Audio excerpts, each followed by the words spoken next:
Welcome to my YouTube channel, Tony Su Vega, your feng shui guru and paranormal expert.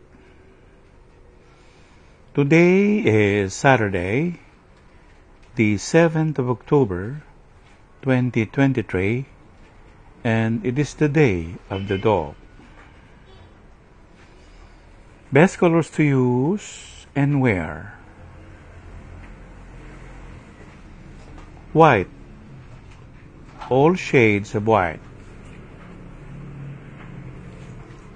Best things to do or activities during the day of the dog.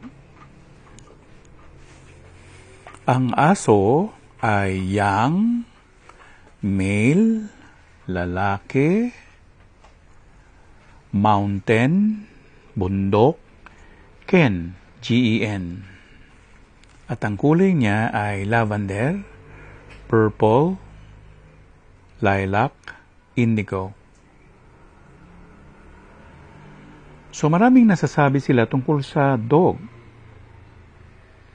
Ang mountain dog nga ay ginagamit sa mga kabundukan para manghuli o magsabi kung saan makakakita ng mga mangangaso, mga hunters. At ang mga aso ay mahilig sa mga lugar na matataas at hindi flat. Kita natin, ang mga aso ay ginagamit sa malamig na lugar bilang sasakyan, bilang giya sa panghuli ng mga pagkain. So, kung analisahin natin, ang aso ay maraming gamit sa buhay ng isang tao. Sila ay bantay, sila rin nakakapagsabi kung mayroong disgrasya, at hindi lang natin masyadong na-appreciate ang kanilang paggamit sa kanila dahil makukulit ang mga aso. Mga aso lang namin araw-araw konsumisyon, ihi dito, ihi doon. Pero ganun talaga, alaga mo yan .